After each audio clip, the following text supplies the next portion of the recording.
Hello, and welcome back to another episode of Journey of a Mystery. Today's episode is going to be about femininity and my experience with it throughout my life. This is a sensitive topic for me, and I hope we can all learn and grow and heal from this together. The other day, I went hiking by myself to take pictures and to take in the beauty of nature, since it's something I have become interested in more recently. And as I got back home, I was checking my social media notifications like I usually do, and one of the things that I saw was videos of my friends dressed up and dancing so beautifully and elegantly that it made me feel at most in touch with my feminine side. Now that made me feel many conflicted emotions, because I was shocked that I was not feeling a little jealous like I used to feel when I was younger, because they could dance better than me. And for most of my life, I looked at other women and girls and tried to act like them. I guess because I wanted to feel loved and admired like I admired others. And to me, other women and girls represented femininity more than I did, because I struggled for the longest time in my life to recognize and see my own form of femininity, especially because I was chubby for most of my life, and as you know, being skinny is associated with femininity. I was also interested in things which society considered as masculine or as boy interests, such as video games, boxing, darker colors, playing with the neighbors in the streets, or sometimes I liked wearing non-feminine clothes, whatever that means. However, as I grew up, and more specifically as I started my major Women's and Gender Studies in university, I have learned more about femininity and womanhood. I have learned that society has made binding rules as to what is considered feminine, what is considered masculine. And they have made it so as if life is only black and white, which is why you don't see people discussing any more than two genders. They don't discuss intersex people, they don't discuss transgenders or non-binary or anything in between. They took the average and the most common and made it so that as if this is the only way a person can grow and succeed and achieve in life. And that, I have learned, is a destructive way of thinking, because it excludes many people's experiences. It's a huge reason why I dislike stereotypes. To me, this way of thinking takes away from the complexity and the variety of the human experience. And while we're supposed to be learning and growing and supporting and appreciating all ways of existence, we are oppressing each other and disregarding each other's experiences. And looking at the world in a one-dimensional, simple lens, extremely blinding, which takes away a huge chunk of how the world actually is. Going back to my original story, I have had so many different phases of change throughout my life, because I never felt like I was feminine enough. I never felt like I fit in with the other normal girls or women, either because I didn't fit the stereotypes which society has set out for me, or because I wasn't into whatever my friends were into. Last year, or a while back, I was scrolling on Facebook, and a feminist page that I follow posted a picture of a woman who was talking about how most, if not many, go through a phase in their life which they rebel against the stereotypes, and they have to go, whenever they talk to a boy or a man, they have to announce that they are different than other women and girls, that they are not the simple being, that they are just as complex of a human being as any other person, and that they are not this just one-dimensional simple being. And I think after I read that post, I started to think about the way that I was viewing myself and the way that I was experiencing my femininity and experiencing my life and relationships. And I realized that I have been thinking of myself in a one-dimensional lens. I was destructive. I was denying myself from being who I am, getting to really know who I am. Me being the unique person and character that I am, it made me feel uncomfortable in my own skin to be who I am. It made me feel like I had to fake my likes and dislikes in order to be recognized and to fit in with society and people around me.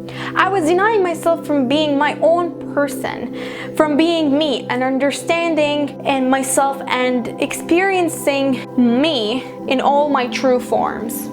When I think about it, I think I was trying to prove something when I was denying myself from being me. I was trying to prove to everyone that I was feminine enough, as if I owed them proof of my femininity and able to be privileged and loved and appreciated in return. But then I was wronging myself. What kind of privilege and love and appreciation would it be if I accepted it and taken it without being myself? I realized then and there that I can't go on denying myself, because then I would be adding to the problem instead of adding to the solution or making others feel comfortable to be who they truly are. I had to be who I am and do what feels right in my heart, and I had to own up to my own form of femininity. I struggled a lot in the beginning because I still didn't know who I was. And I think this is why I kept changing likes and dislikes and hobbies, because for the first time I felt like I can finally do what I wanted and what I desired instead of doing what I was supposed to do and be interested in the things that I was supposed to be interested in. I am fortunate and forever grateful that I had parents and family members and friends who supported every decision that I made, who wanted me to be happy and still do support me in whatever that I was interested in, and that's what made me be this confident version of myself and be able to discover who I am and what my identity is. Because I identify as a woman, and that means that no matter what activities I do, no matter likes or dislikes that I have, and no matter the way that I look or dress, I am the one who defines what femininity looks like to me. I realized that I have to stop giving people the power to define and plan out my experience for me. I am a free woman, and I am confident with who I am, because no matter what others think, my own opinion and the way that I see myself is the only opinion that truly matters. So if I see myself as feminine or masculine, whatever I see myself as, that's the only truth, and that's truly what matters, no matter what that looks like to society. Societies are the ones who reinforce the binding rules and meanings behind what masculinity and femininity looks like. But what a lot of people don't know or don't understand is that the roles weren't always the same. For example, take the color pink and blue. We all know that for some reason the color pink is associated with girls and the color blue is associated with boys. But a few decades ago, the color blue was actually associated with girls. And that proves that we can change how society looks on those rules, and that they're not actually as binding as we may think. We shouldn't restrict ourselves or exclude people's truths and experiences because it may make us feel uncomfortable or because we might have trouble accepting them. I think we need to accept that there is no one right belief, no one right truth, and that we shouldn't force and oppress others based on a personal belief or a personal thought of what the world is supposed to look like. Recognize your bias and recognize your limited minds, which may take control every now and then. And remind yourself that your view and your reality is not the only form and it's not the only truth that there is. There's a difference between teaching someone since they're a kid how to act, how to behave, how to look like because you have their best interest in your mind, and opposing them and oppressing them and limiting their minds because it might make you feel uncomfortable. For so long, I feel like our experiences as human beings and individuals has been limited and restricted because it made others, especially those with high powers, up high, uncomfortable, because it may ruin some industries like the beauty industry when you love yourself and accept yourself for who you are and you don't try to change that. And they make you rethink everything that you know about yourself and life. So we are told to stay normal and to have specific likes, specific interests, and to look a specific way. I believe this is a self-defense mechanism because it keeps everything familiar. It keeps everything in the comfort zone because people are scared of change and are scared of the unknown. And they are scared to accept that there is still so much that we do not know as human beings and that we may be wrong at some point. Because admitting that you were wrong or admitting that you have fought for the wrong thing might make you feel like you have wasted all this time. But nothing goes wasted because you have learned, you have experienced, and you have tried living in a limited mind, and now you have seen better and now you understand more. And going through and thinking what you did and believing in what you did led you to the moment that you are at that moment when you started to rethink. So if you think about it, you were actually thinking and believing in the right thing at the right time. But don't be scared of change, because change and accepting different truth and sometimes not sticking to one truth is the only way to move forward. For me with femininity, for example, for so long I believed that having long hair, perfect nails, perfect skin, and perfect skinny body was the only form of true femininity.